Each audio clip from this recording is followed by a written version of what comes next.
আসসালামু আলাইকুম, সবাই কেমন আছেন? আশা করছি মহান আল্লাহর রহমতে ভালো আছেন। শুভ নববর্ষ। আমি আজকে বছরের প্রথম দিন, আজকে সকালবেলা চলে আসছি আপনার নোয়াখালী সুবর্ণচর। আমি এখন আছি একটা খামারে, সমন্বিত খামার বিএডিসি 164 একরের বিশাল এক খামার। এখানে ধান থেকে শুরু করি তেল, বিভিন্ন ফসল, কোনো ফসল বাদ নয়, সব ফসল এখানে উৎপাদন করা হয় এবং বাজারজাত করা হয় সরকারিভাবে। এখানে মহিষ, হাঁস, মুরগি থেকে শুরু করি, মানে অল এভরিথিং যত কিছু আছে সব এটার ভিতরেই আছে।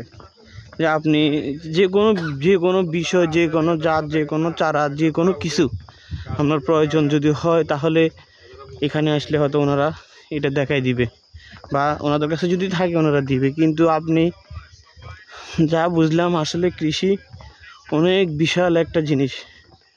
কৃষিটা আপনার করে শেষ করা যাবে না। আমরা এখনো হাঁটতেছি, পুরোটা শেষ করতে পারিনি।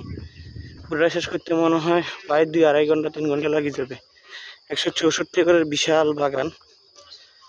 আমরা হাঁটতে এখনো হাঁটতেছি। মোষের দেখলাম।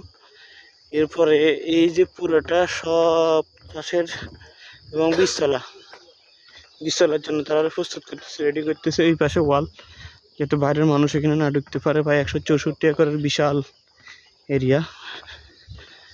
আমাদের সারার পিছনে হাঁটতেছে, আমরাও হাঁটতেছি। হাঁটতে এদিকে চলে আসতেছি। বিশাল এরিয়া, অনেক বিশাল এরিয়া। হাঁটতে আপনার অনেক সময় লাগতেছে। খুব সুন্দর। যদি কারো ঘোরার মন মানসিকতা থাকে বা দেখার প্রাকৃতিক দৃশ্য, প্রাকৃতিক ন্যাচারাল একটু নিঃশ্বাস নেওয়া, চলে আসতে পারে নোয়াখালী সুবর্ণচর বিএডিসি। এখানে অনেক সুন্দর দেখার জায়গা আছে। আমরা সকালে আসছি, অনেক দেখছি।